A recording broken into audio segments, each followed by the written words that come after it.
Unlike poets of First World War, there were novelists who wrote about war, but they were not those who had an experience. We can say for them, war was not an experience, it was a source, and it was recognized through the diaries of and letters of soldiers, or those who came as secondary sources, mean the reports of medical doctors. Here is a novel, Her Private V. Her Private V is a novel by Frederick Manning. That's an example of colloquial language of common soldier.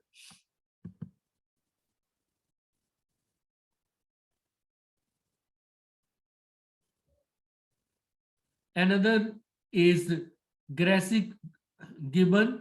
Grassic Gibbon is a Scottish novelist, and Grassic Gibbon's trilogy, A Scots Square, Sunset Song, Cloud Ho, and Grey Gratitude. These are the three parts of Scots Square that shows how the war affected the provincial life of a young woman, Chris Guthrie. After these, you can say anti-war novelists, one of the significant anti-war novelists was Ford Madox Ford, which novel A Good Soldier I have already mentioned. Another writer or prose writer that also got attention, that was novelist Aldous Huxley, who is more appreciated for his critical essays like Adonis and the Alphabet. His best known novel, Brave New World. And Brave New World is a phrase that has been borrowed from Shakespeare drama The Tempest. That's a science fiction novel of Aldous Huxley that is often compared with dystopian novel 1984. 1984 is a dystopian novel of George Orwell, and Brave New World is a utopian novel of Aldous Huxley. Brave New World depicts a significantly perfect society based on caste system in which human beings are conditioned to occupy a place on social scale. That's a scientifically perfect society based on a caste system in which human beings are conditioned. Manual workers, who are called epsilons, are brought up in nurseries and are segregated from intellectuals who are called alphas. Manu alphas are brought up in a different environment from epsilons. Both groups, epsilons and alphas, are conditioned to accept their social position, mean either as a worker or as intellectual. The novel provides a prophecy of world of test tube babies, genetic engineering, and social control. We can say these were the things which were not a reality when novel was published in 1932. But in 21st century, we know that test tube babies, genetic engineering, cloning, and a social control, as we see through satellite world, and also our fingerprints and data. We are willingly providing our data to our, you can say, internet sources like Twitter or Facebook or WhatsApp, and it is easy to control, easy to target. Even there is a culture of algorithms and artificial intelligence that can predict us what to do next. So that's the world which we are experiencing now. But that was the world which was imagined in the novel of Aldous Huxley, which title is A Brave New World. Aldous Huxley became disillusioned with war in Europe and moved to California, America, where he became preoccupied with the kinds of visionary experience, the doors of perception, and heaven and hell. These are the works of, I mean, romantic poet William Blake, and uh, Blake tradition of making prophecy that is used by Aldous Huxley, but Aldous Huxley is more accurate and precise because of his knowledge of real world and because of his experiments with drugs.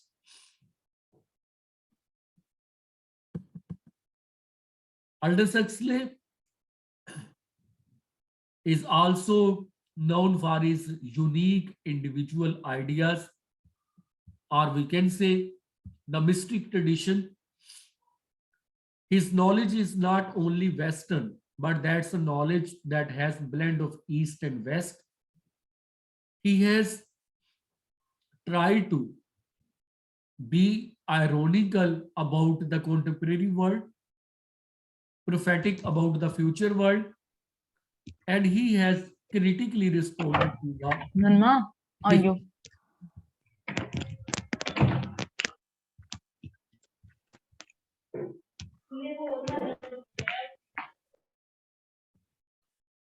Aldous Huxley.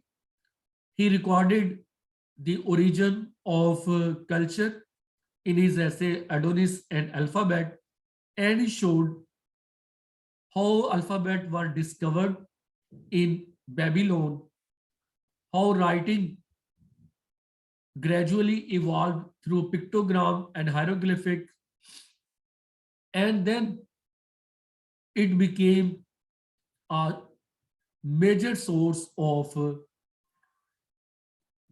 preservation of knowledge, and preservation of knowledge is a phenomenon on which the whole pride of civilization depends upon.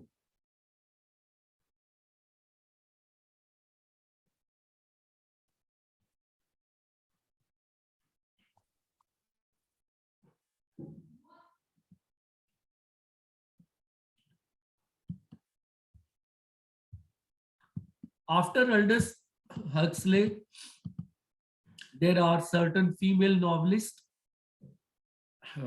The significant novelist Virginia Woolf and her work have already been introduced to The Lighthouse, Missy Dalloway, The Waves, Orlando.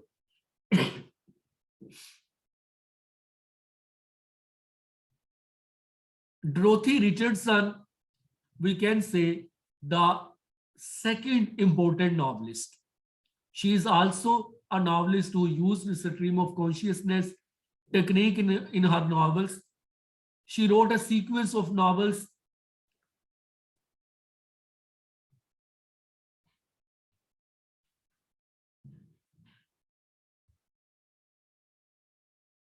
She wrote a sequence of her novels.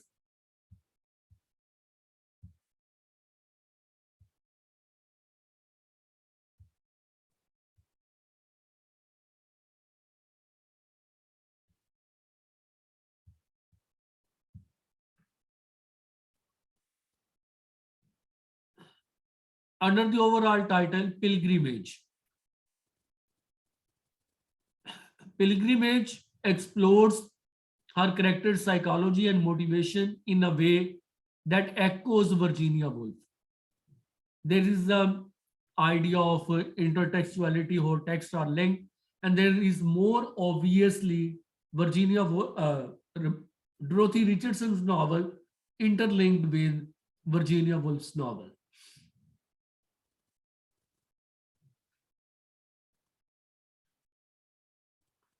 May Sinclair, another novelist, she also uses stream of consciousness technique, and she uses it in her novels like Mary Olivier, The Life and Death of Harriet Frayne. May Sinclair was a supporter of women's suffrage or suffragette movement, that's a movement of right to vote. And she was deeply interested in the psychoanalytical works of Freud and Jung.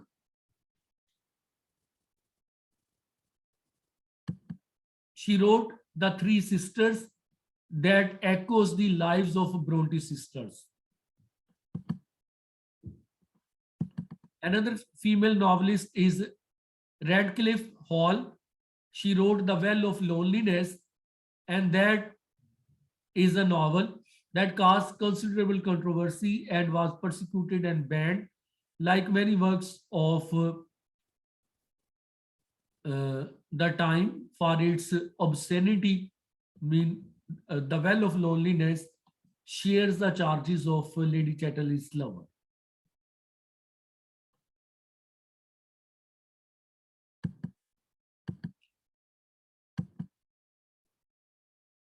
Another novelist is Rebecca West.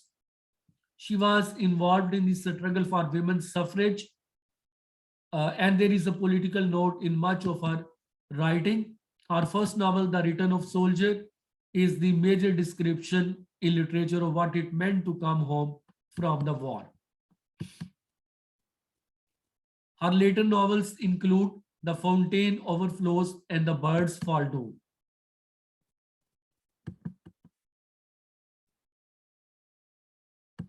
So these are significant women novelists of England: Rebecca West, May Sinclair, Radcliffe Hall, and Dorothy Richardson.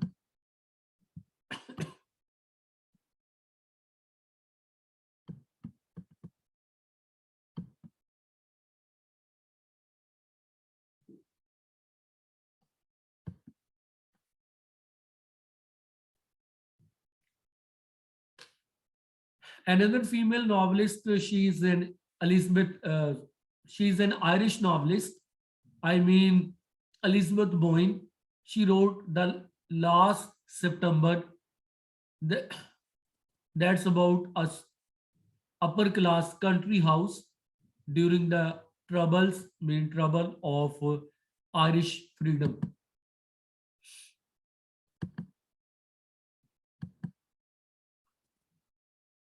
Samuel Beckett, all of us know him as a great dramatist. He was equally great in fiction writing, and his novel have got attention. Murphy, the Unnameable are his great work.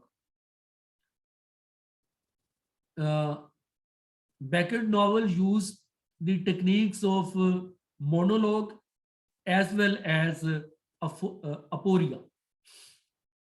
Aporia mean the gap in the text, and that gap in text technique is used by Beckett in his fiction.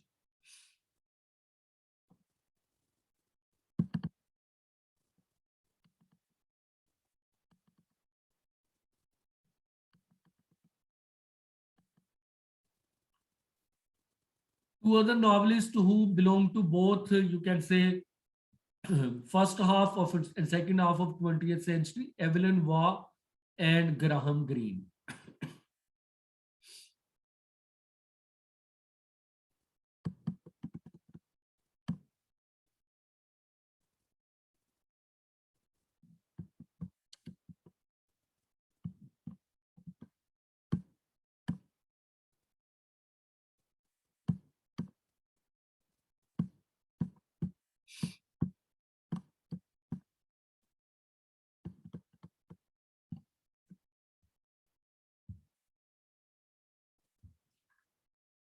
I have introduced modern novelists, poets, dramatists.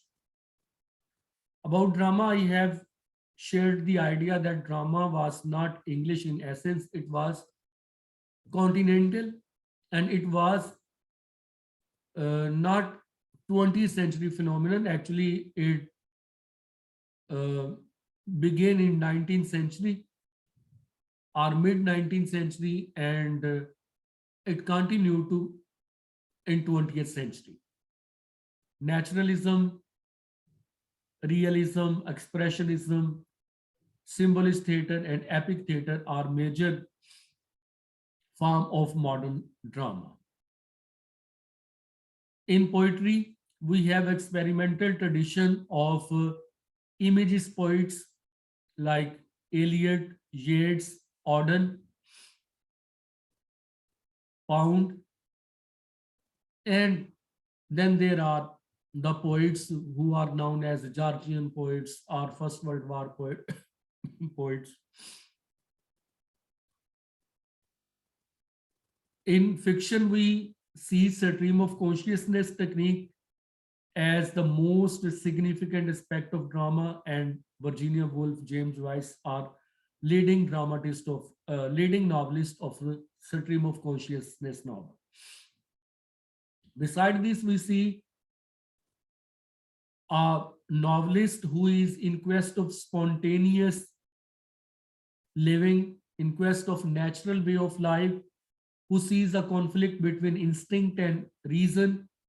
I mean D.H. Lawrence and his work like Sons and Lovers, The Rainbow, Women in Love, and Lady Chatterley's Lovers. Exotic landscape and multiple narrators, idea of impressionism that is presented in novels of Joseph Conrad, known for his novel Heart of Darkness, Nostromo, and others. That's the period when prose writing was also greatly popular. And that prose writing is different from, you can say, romantic prose of Charles Lamb and William Hazlitt, Victorian prose of John Ruskin, Matthew Arnold, Walter Pater, and Oscar Wilde. That's the prose writing, which is innovative in many ways. Two prose writers of that time are mostly included in syllabus, so I would like to mention these two. I mean, Lytton Strachey and Bertrand Russell. Lytton Strachey is known as impartial biographer. He was part of the Bloomsbury group that was actually established by Virginia Woolf's father, Leslie Stephen. Virginia Woolf, her brother Thomas Hardy, and many other leading writers, intellectuals of the time were part of that group, and Strachey was also part of it. Lytton Strachey, he is remembered for his biography that is called Eminent Victorians. Eminent Victorians is biography of 4 characters of Victorian age. But the writer who is writing that biography, he is not Victorian in his outlook, he is modern. And because of his modernist consciousness, he does not want to write a biography of association, sentiment, defense of personality. That is not his purpose. He tries to find out psychological motivations of the deed of the character. He discussed General Manning. He discussed the great educationist of the time, Arnold. He discusses Lady of the Lamp, I mean uh, the first nurse, Nightingale, and he exposes what were the motives behind, you can say, the colonial uh, colonial adventures of a general. What were the motivations behind the deeds of a great, pious, selfless evangelical priest? What were the motivations behind uh, a nurse who is in human service? And last, what were the factors responsible for the educational services of Arnold? Little Strachey, he, we can say, provides the groundwork for contemporary prose writing.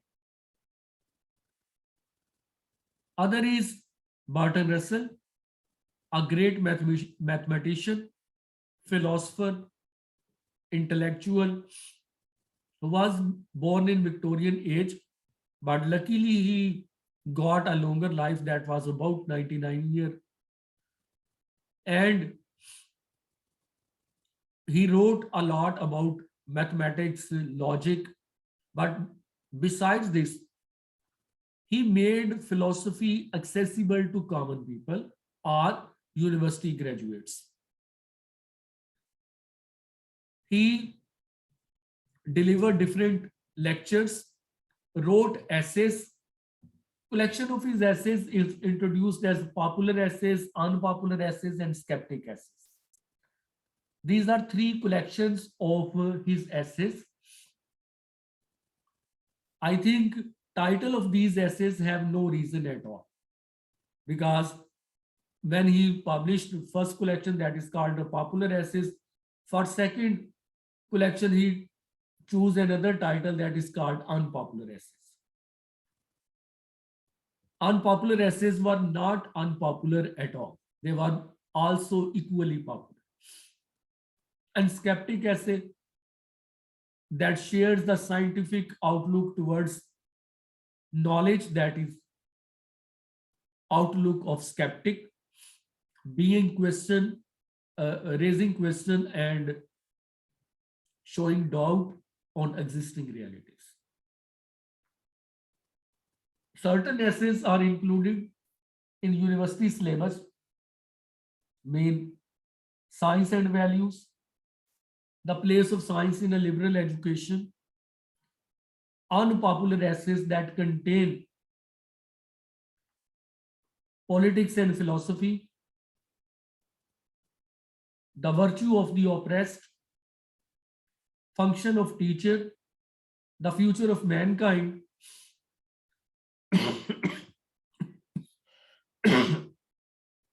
an outline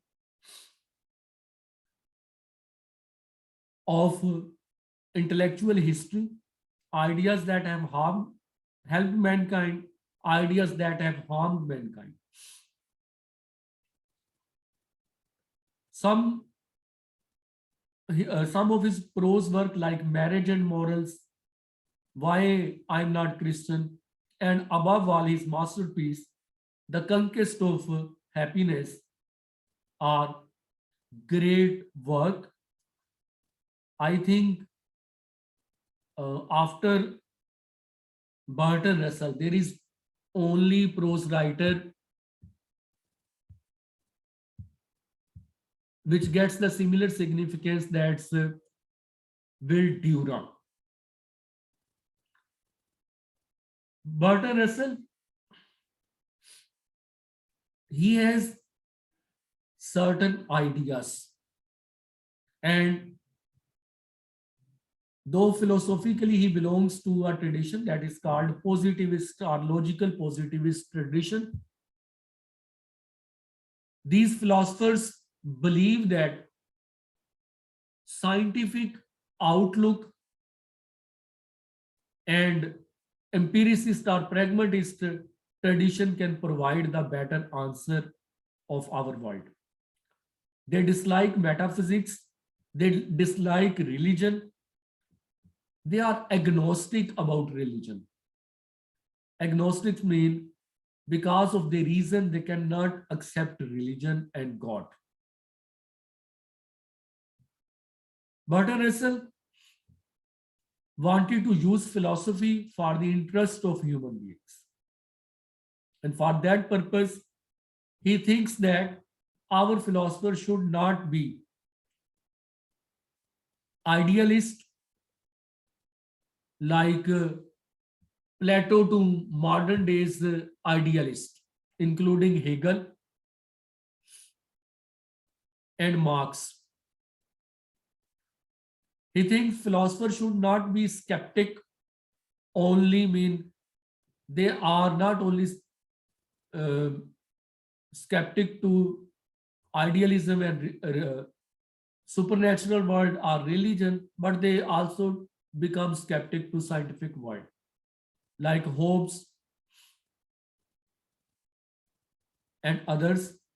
He thinks those philosophers who provide the practical solutions of our world, like John Locke, they are commendable. That's the tradition of empiricism which he owns, and he thinks that in 20th century that tradition becomes positivist or logical positivist. Bertrand Russell, in his famous essay, The Future of Mankind, discussed three possible options at the end of war, and two are definitely not his options. First is to accept the possible destruction through the upcoming Third World War, and one is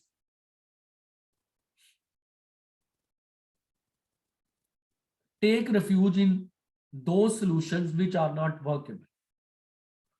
Only workable solution, according to him, the idea of the world government. So he gave the idea of world government, which means there should be one nation in the world that should be powerful and that can abstain the world from indulging any war in future. According to him, the reason for war is conflicts of the neighboring countries. And to stop that conflict, there should be one guardian of the world. And that guardian of the world, there are two possibilities which can be: one is USSR and other is USA. Bertrand Russell supports USA and he thinks that it can safeguard the world's interest in a better way, rather than the controlled society of Russia. Bertrand Russell also presents his ideas about education, and he thinks that education should be scientific. Education should be based upon skills which are learned in classrooms and that can be applied to the real world beyond classroom. So classroom should not be repetition of ideas, but it should be a training program for those skills which are necessary to learn in larger classroom in society. He also thinks that all forms of stupidity must be stopped, whether they are in illusions of religion or illusions of ideology. He has an optimist approach towards industry, and he thinks that modern days industry can present a hope to human being. It can present maximum facilities of life, maximum comforts, maximum amenities because of the mass production. But that world should ensure true spirit of democracy, I mean democracy with justice and maximum public participation. There should be population control, and there should be a balance between industrialists and the rights of the workers through idea of trade unions. He also thinks the knowledge should be freed from tradition of authority. It should be through reason, through scientific experiments, rather than any romance for classical knowledge. Classical knowledge means poetry, drama, novels, literature, which are history, the subjects which are in favor of past rather than present and future. Russell's masterpiece is The Conquest of Happiness, which has two parts: causes of unhappiness and sources of happiness. In introductory chapter, he admits that there are causes of unhappiness which are beyond the control of human being. I mean the role of state, system and structures, which is beyond the scope of that book. Here he is dealing with those ideas which are in control of a human being. So he counts that causes of unhappiness include a philosophy that he calls Byronic unhappiness. Byronic unhappiness is a philosophy which makes the people proud of their unhappiness. And they think that there is only one sane way, and sane way is to recognize that there is nothing left to live for. They believe that only fool and children can be happy, elders and wise, they are bound to suffer and they are bound to look unhappy. He thinks that this approach towards life, this philosophy, is the major cause of unhappiness. Besides this, he finds that competition is the cause of unhappiness. Mania of any type is a cause of unhappiness. Envy or jealousy is cause of unhappiness. Sense of sin, feeling one's self that he has committed sin, guilty feel करते रहना, अपने आप को sinful समझना, that is also cause of unhappiness. Boredom and excitement, two extremes, they are cause of unhappiness. Fatigue is cause of unhappiness. And fear of public criticism, that is cause of unhappiness, due to which the people don't do what they can do for their own lives. In second part, sources of happiness, Russell first claims that with the question, is happiness possible in this world? And he responds, yes, it is possible. Only intellectual pose that happiness is not possible. And he shares the example of a gardener who makes happiness possible in this world. Then he shares the sources of happiness. Sources of happiness are affection, family, and work that gives recognition to human being.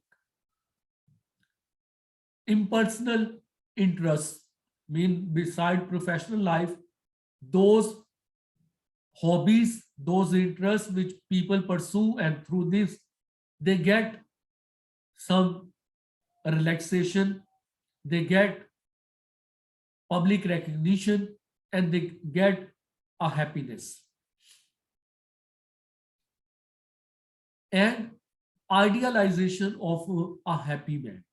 These are sources of happiness in the conquest of